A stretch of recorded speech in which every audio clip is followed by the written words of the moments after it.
Me encuentro en Baécula, en la actual provincia de Jaén, uno de esos lugares donde pudo haberse cambiado la historia de la humanidad. Debemos retrotraernos a finales del siglo III a.C., cuando las dos potencias mundiales del momento, Cartago y Roma, estaban condenadas a confrontarse. Lo hicieron en las conocidas como guerras púnicas, la segunda de las cuales, la más importante, tuvo lugar sobre nuestro territorio, sobre Iberia. Aunque las fuentes nos hablan de ella, aún quedaba muchísimo por conocer de este episodio militar tan trascendente. Las modernas técnicas de arqueología nos permiten descubrir esos misterios hasta ahora ocultos.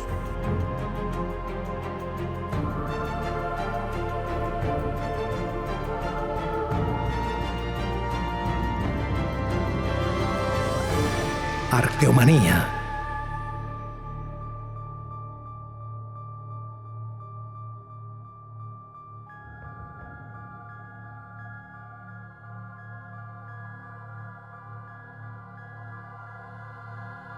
Cartagineses y romanos se enfrentaron sobre nuestro suelo, sobre el suelo de Hispania, en la Segunda Guerra Púnica.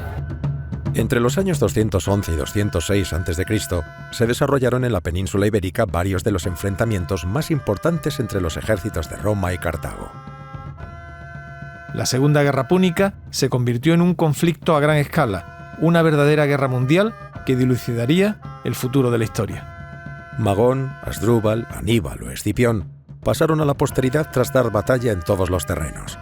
Luego de inventar tácticas, practicar la guerra relámpago y poner todos los recursos del momento al servicio de la victoria, los grandes generales romanos y cartagineses, como Eisenhower o Rommel durante la Segunda Guerra Mundial, dirigieron un conflicto global con altas dosis de personalismo.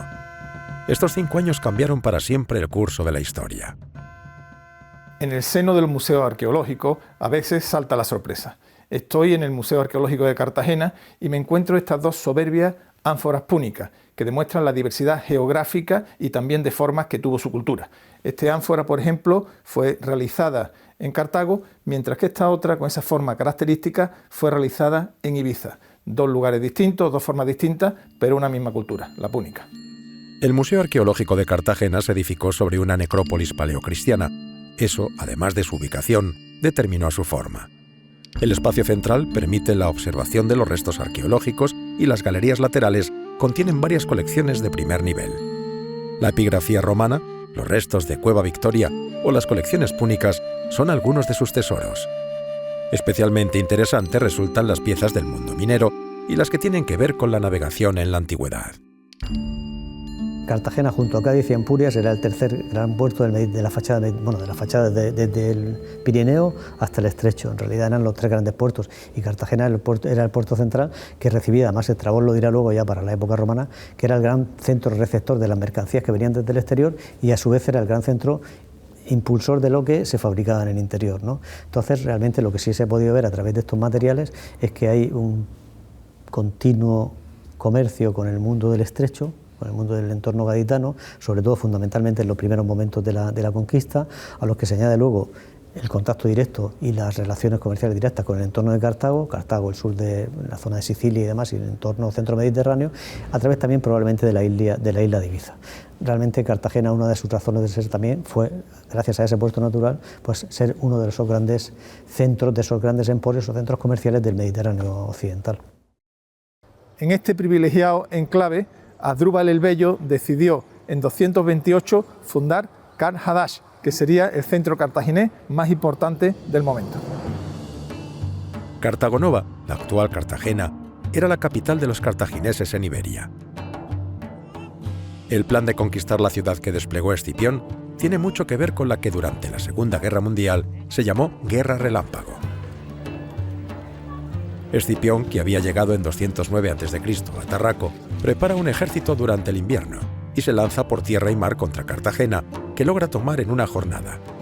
La distancia recorrida y el modo en que tomó la ciudad constituyen hoy en día el epicentro de acaloradas discusiones en la comunidad científica. La marcha relámpago la hace por el interior, por la zona del Valle del Vinalopó, que es la antigua Vía Augusta, que es donde posteriormente en época romana trasladaba la Vía Augusta hasta Cartagena, y no le interesaba, creo yo que no se entretendía en conquistar puntos secundarios, sino que iría a la capital a tomarla, con lo cual después tomaría los centros secundarios como el Tossal de Manises o, por ejemplo, como el de Baria, que fue conquistaba algo después de Cartagena. Escipión había desplegado muy rápidamente su ejército y contaba con cobertura naval. La flota romana navegaba en paralelo a la costa del Levante. Cuando Escipión apareció delante de Cartago Nova, un ejército de más de 30.000 hombres cercó la ciudad, apenas defendida por 1.000 efectivos. El pánico en el interior fue brutal. Hemos tenido la oportunidad de grabar distintas ciudades como Numancia, que fueron asediadas y conquistadas por los romanos, pero allí dejaron los romanos huella de sus campamentos militares, de su estancia. No parece ser el caso de Cartagena, no encontramos esos campamentos, por lo cual nos habla de que realmente fue un asedio rápido, breve. ¿Dónde estuvo ese campamento? Se ha planteado un poco en función precisamente de lo que es la narración de la conquista, que ese campamento pues hubiera estado hacia el este, en la zona frente a lo que sería la puerta del istmo, que era el único paso natural que comunicaba lo que era la península. Esa especie de península era realmente un promontorio con cinco colinas que constreñían ese espacio urbano, pues hacia el este esa especie de istmo, esa especie de pasillo de tierra estrecho que comunicaba pues este promontorio interior donde estaba el núcleo urbano, donde estaba la ciudad Árquida, con la parte del exterior. Pues en ese punto es donde teóricamente o donde tradicionalmente se ha venido ubicando la posición de ese campamento. Cartagena estaba defendida naturalmente por una zona de marismas que logró atravesar el ejército romano no se sabe muy bien cómo. Su puerto, bien fortificado, le daba alguna ventaja ante la flota. Pero los habitantes de Cartago Nova cometieron un tremendo error. Presas del pánico, abrieron las puertas y presentaron cara al gran ejército romano extramuros de la ciudad. Fueron masacrados y la ciudad cayó en un solo día. El botín obtenido fue fantástico. Escipión fue clemente con las élites locales, lo que le granjeó su apoyo futuro. La gran joya de los cartagineses, la perla de Aníbal, estaba en manos romanas. La ventaja para el resto de la guerra fue sustancial. Tácito escribió que el dinero era el nervio de la guerra. Escipión consiguió un fastuoso botín en Cartago Nova. Además, perdonó a las doncellas, lo que constituyó una brillante maniobra política de primer nivel, ya que se granjeó así el favor de los líderes íberos y la adhesión a su ejército. Pero además del botín que se encerraba en el tesoro de Cartago Nova y en las villas de sus prohombres, Cartagena tenía un valor que la hacía única: las minas de plata. La zona minera de Cartagena es bastante conocida de la antigüedad por su importancia en plomo y plata, y posiblemente una vez que tuvieran el control sobre Cartago Nova, sobre la futura Cartago Nova, ellos directamente explotarían el plomo y lo transformarían para hacer este tipo de elementos metálicos. Es un recurso minero que ellos aprovechan para el desarrollo final de la Segunda Guerra Púnica. Impresiona pensar en las condiciones en las que estos mineros desarrollarían su trabajo. Casi todos ellos eran esclavos, niños incluso, y tenían que bajar por galería hasta los 200 metros de profundidad, pues armados con pequeñas lucernas, cuerdas, escala de madera, mazo de hierro y espuertas de esparto, para extraer de esas entrañas de la tierra ese mineral que a ellos los esclavizaba, pero que era rico, primero a los cartagineses y a Roma después.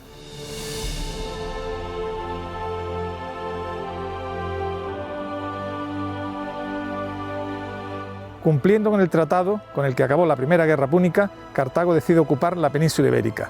Las fuentes nos hablan de que Asdrúbal fundó dos ciudades. La una es Cartagena, bien conocida, y la otra, con casi toda probabilidad, se trata del Tossal de Manises, donde me encuentro en plena ciudad de Alicante. Y lo sabemos por la arqueología, pero también por la tipología de sus murallas, claramente helenísticas.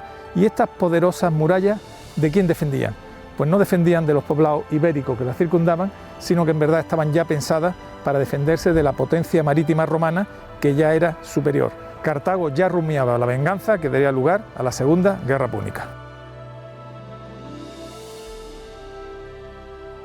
Las últimas investigaciones realizadas en los últimos 20 años nos dan un contexto estratigráfico de primera ocupación a finales del siglo III, con unas construcciones no propiamente ibéricas, sino de raigambre púnico-helenísticas, que nos dicen que por el contexto histórico podíamos encuadrarlo en que formaba parte de un plan de asentamiento territorial de los cartagineses llevado de la mano de la familia de los Barca a finales del siglo III. Me encuentro en la típica construcción de las murallas y sobre todo de las torres cartaginesas. La podemos encontrar en Cartago, la podemos encontrar en Cartagena y aquí también en el Tosal de Manises. Estas construcciones tienen dos fuertes muros de carga en el centro que delimitan 3 estancias. ¿Por qué esta construcción?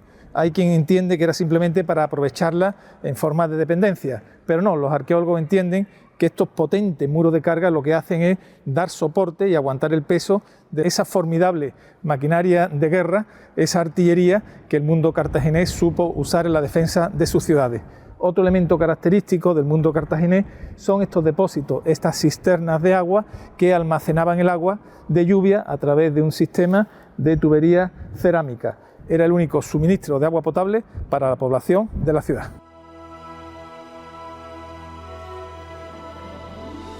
El sistema poliorcético, el que emplearon los ingenieros cartagineses para edificar las murallas, baluartes y torres, mostraba un arma disuasoria, a la vez que facilitaba otra de poderoso efecto: la artillería. Balistas, escorpiones y catapultas eran capitales en la defensa de una plaza. Las torres de defensa cartaginesas estaban dotadas de una curiosa artillería. Aquí podemos ver estas bolas de piedra que unas máquinas parecidas a ballestas, llamadas balistas, disparaban desde la torre. Sorprende el volumen y uno piensa en la capacidad mortífera que tendrían estos proyectiles al impactar sobre las tropas o los barcos enemigos. Uno de los cuerpos de choque considerados como decisivos en las guerras púnicas fueron los denominados honderos baleáricos. Constituían una suerte de fusileros de la antigüedad. Con sus certeros disparos, en los que empleaban balas de plomo de este calibre, conseguían reducir muchos enemigos a distancia y romper sus filas. Se dice que su vuelta a las Islas Baleares produjo profundos cambios en los modos de vida al ser portadores de nuevas modas e influencias. En 206 a.C., al final de la Segunda Guerra Púnica, el general cartaginés Magón hace escala en Baleares. En Menorca consigue reclutar tropas y pasar el invierno en su camino hacia Italia. Está claro que la presencia púnica en Ibiza era de gran importancia y raigambre. Para los cartagineses, mantener la isla era cuestión vital. Como también lo era mantener la fachada mediterránea una vez perdida Cartagena. La costa había sido ya escenario de la guerra. La toma de Sagunto por Aníbal o los episodios de Edecón o Edeta son célebres en los conflictos entre Roma y Cartago. Otros puertos importantes como Varia, Sexi o Malaca desempeñaron un papel estratégico durante el conflicto. Algunas eran ciudades bien amuralladas, con amplia prosapia fenicio-púnica. Y es que la península ibérica está jalonada de lugares que pudieron ser escenarios de las guerras púnicas. Recientemente se ha publicado que la ciudad romana de Caraca, en Drieves, pudo ser escenario de la lucha de Aníbal con los carpetanos. Los pueblos ibéricos del nordeste, como los indiquetes, también tuvieron episodios bélicos y grandes pactos con Roma y Cartago. Los indiquetes tuvieron que pagar el salario del ejército romano tras auxiliar a los enemigos de Escipión.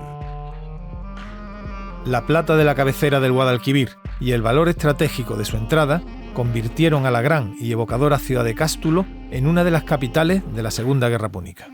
Este santuario demuestra que la presencia cartaginesa fue mucho más importante y directa de lo que hasta ahora pensábamos.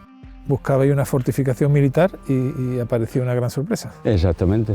Realmente lo que tenemos es el basamento de lo que en su momento debió de ser un templo, un santuario, coronando la torre. Realmente nos ha quedado el muñón de ese templo y lo hemos reconocido por la ofrenda que hemos encontrado acumuladas contra este basamento. Esta torre tiene una arquitectura, unas formas especiales, ¿no? Y por la datación pues podemos deducir que o es una construcción cartaginesa o muy influida directamente por este mundo púnico. ¿Podemos decir lo mismo también del santuario? Pues, así es. A finales del siglo III hay novedades, tanto en este punto donde estamos como en la propia fortificación de Cástulo, que se está rehaciendo en ese momento. En el horizonte está ya la guerra contra Roma y este va a ser un punto que tienen necesidad de defender de manera especial. Digamos que este tipo de intervenciones al modo púnico de Cástulo, lo que viene a monumentalizar una ciudad en ese momento que debió de ser imponente por el tamaño y en relación a otro núcleo de población cercano. De hecho, la ciudad romana que viene inmediatamente después no nos da una imagen tan extensa, es una ciudad mucho más vacía. Dentro del mismo recinto amurallado hay más espacio vacío. Pasa con el tiempo, cuando la ciudad romana vuelva a colmatar el antiguo recinto ibérico. Un elemento muy importante del diseño militar de los cartagineses para las guerras púnicas fueron las llamadas fortalezas bárquidas. Es una muralla que reproduce un tipo que ya conocíamos por las fuentes literarias en la propia Cartago. Entonces es un tipo de muralla que se llama de casamatas y se caracteriza por tener dos bloques, dos paramentos, dos grandes muros exteriores de sillares o de sillares y bloques de adobe, como sucede en este caso para el paramento interior, y luego trabada por una serie de muros de tirantes o muros transversales que determinan pues, tres compartimentos interiores con acceso desde el central que se van sucediendo pues, a lo largo de toda su longitud. El uso de dobles murallas, el empleo de grandes sillares en su construcción o su capacidad para albergar maquinaria de guerra y rondas de guardia las convertían en un elemento determinante en la defensa del territorio. Estas fueron algunas de ellas.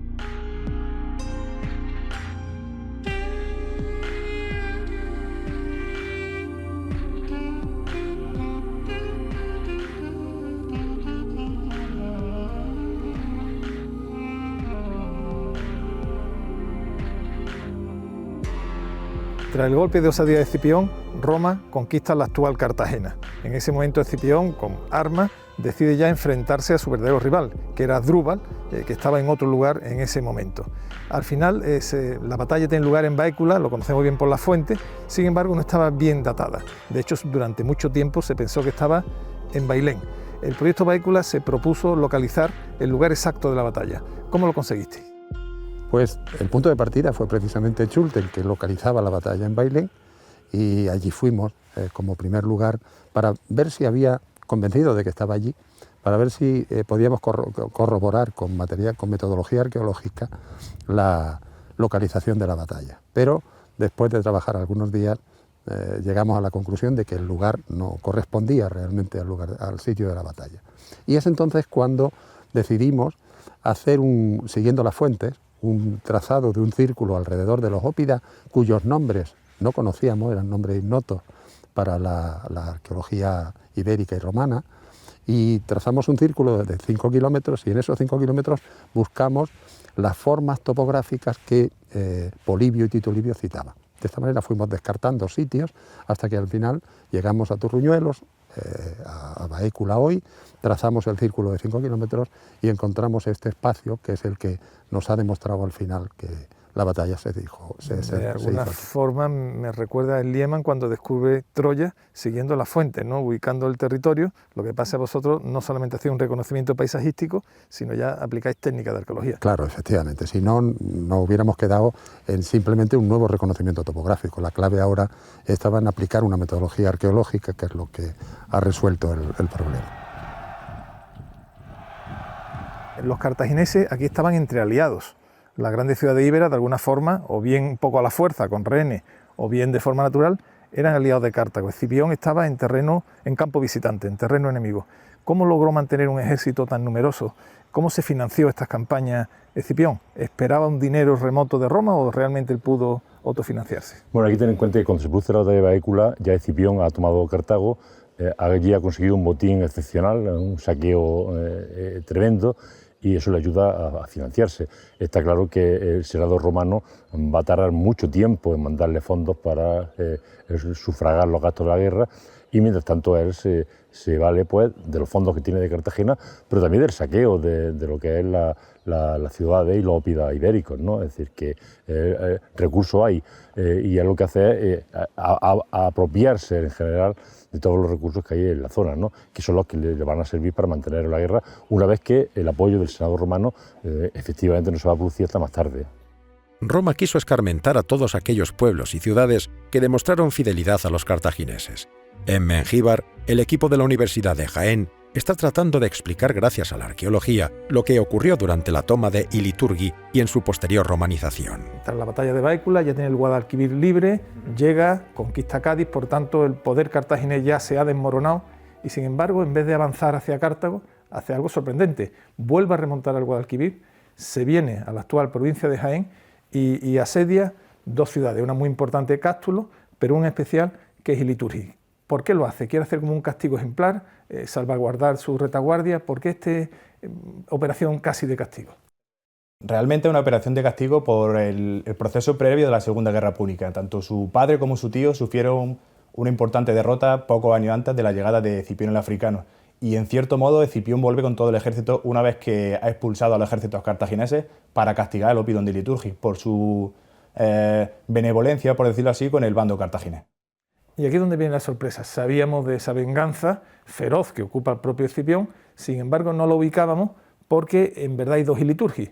Una iliturgia íbera que está en un cerro y una romana posterior que está enfrente, ¿no? Eso es. La suerte o la metodología de trabajo que hemos seguido nos ha permitido diferenciar dos ciudades. Desde el punto de vista arqueológico, para nosotros es una maravilla poder diferenciar un Opidum a 800 metros de una ciudad romana. El Opidum del Cerro de la Muela, que identificamos como iliturgi, es donde documentamos los restos del asedio de la Segunda Guerra Púnica.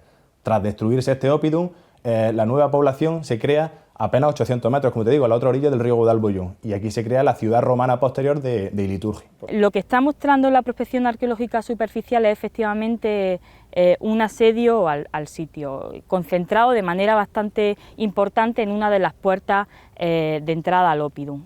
No hemos excavado la puerta en este momento, es un objetivo a medio plazo, pero topográficamente se lee perfectamente la presencia de un bastión donde están impactando distintos tipos de proyectiles, como proyectiles de honda, glandes de plomo y otro tipo de puntas de flecha lanzadas con maquinaria que indican un asedio bastante importante a esa zona concreta de la fortificación. Nos queda seguir todo el recorrido del lienzo murario y ver si existen otro tipo de ataques en otras zonas. La importancia de georreferenciarlo todo con el GPS nos está permitiendo ver distribuciones espaciales de tipos de armas concretos. Por una parte, los glandes se sitúan en un extremo de esta aparente o posible puerta, en la que parece que hay un cuerpo de honderos lanzando directamente a uno de los bastiones de la muralla. Sin embargo, la parte central de la muralla no aparecen este tipo de elementos, que podría estar indicando otro tipo de cuerpo atacando también el mismo punto en un mismo momento. O sea, un ejército perfectamente coordinado con diferentes cuerpos dentro de su estructura. En el nuevo Museo Íbero de Jaén hay un importante fondo de materiales de Iliturgi ya restaurados. Nosotros estábamos desarrollando un proyecto que trataba de comparar qué registro arqueológico nos ofrece un campo de batalla como Baécula y qué registro arqueológico nos pudiera ofrecer un asedio de una ciudad. Es decir, hay diferencias entre los tipos de armas que aparecen o no.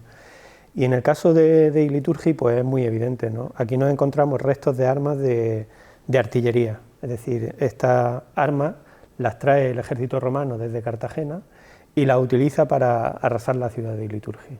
Es decir, que desde el punto de vista del registro arqueológico está claro que podemos distinguir esos dos tipos de conjuntos de armas que podemos encontrar en un campo de batalla o en un asedio. El material que aparece, este pilum doblado al impactar contra la muralla, esta artillería pesada, estas puntas de ballestas tan espectaculares, pero me llama mucho la atención que también aparece moneda, y una moneda púnica cartaginesa con este revés tan característico del caballo y la palmera.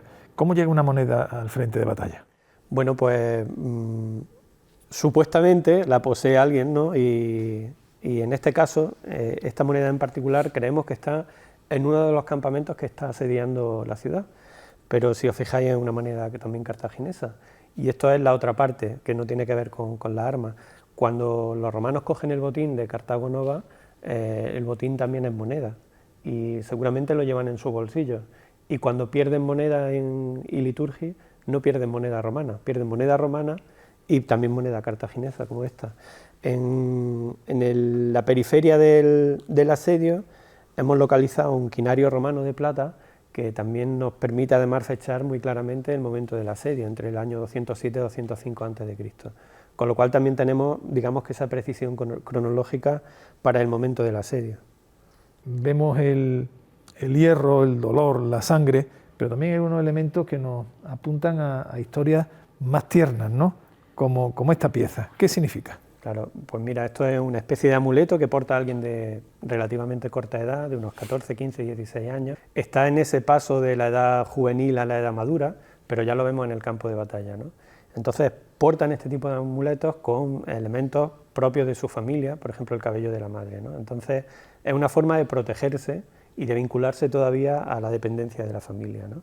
Con lo cual estos aspectos que se, digamos, alejan un poco de lo que decías, de la violencia, de las armas, nos hablan también de la sociedad. La batalla de Ilipa fue la última gran batalla en tierra de la Segunda Guerra Púnica. Se desarrolló en las proximidades del Guadalquivir, pero su ubicación es todavía una incógnita, un reto a superar para la arqueología, un mapa en blanco a rellenar por la historia. Hay alguna posibilidad, porque siempre se ha dicho que en torno al Guadalquivir, a Lora del Río, o algún sitio próximo, pero no hay que olvidar los hallazgos de moneda cartaginesa que se están produciendo en algunos puntos de Andalucía, y particularmente en la zona de Montemolín, cerca de Marchena, que no está muy lejos de otro de los grandes focos cartagineses, que es Carmona. Es muy posible que en ese entorno, inmediatamente anterior a Carmona, se produjera la batalla de Ilipa, que es donde además ya va con un contingente mucho mayor de soldados o de guerreros iberos. Tras vencer a los cartagineses en Ilipa, la tensión bélica se trasladó al mar. Una vez batidos en tierra firme, los cartagineses abandonaron la península ibérica con la intención de presionar en Italia y el norte de África. Roma, que ya era un poder naval superior en número y pericia marinera, no podía permitirlo. La batalla naval del Estrecho fue épica, y Roma pudo tomar Gades, y con ello concluir el ciclo bélico con los cartagineses en Iberia. Roma venció y se convirtió en potencia hegemónica. Ahora tenía el reto de dominar por completo la península ibérica. Pero esa es otra historia. Hemos conocido la historia y la arqueología de la Segunda Guerra Púnica, que hizo que la historia sea tal y como hoy la conocemos. Nos ha impresionado la vastedad del conflicto, su carácter internacional, los miles de soldados que se vieron en ella involucrados. Pero también nos ha llamado la atención el drama que se vivió de ambición, de miedo, de terror, de poder, de lucha. Y es que la arqueología a veces trasciende del acero y de la piedra para otorgar rostro humano a las tragedias que en un día remoto acontecieron.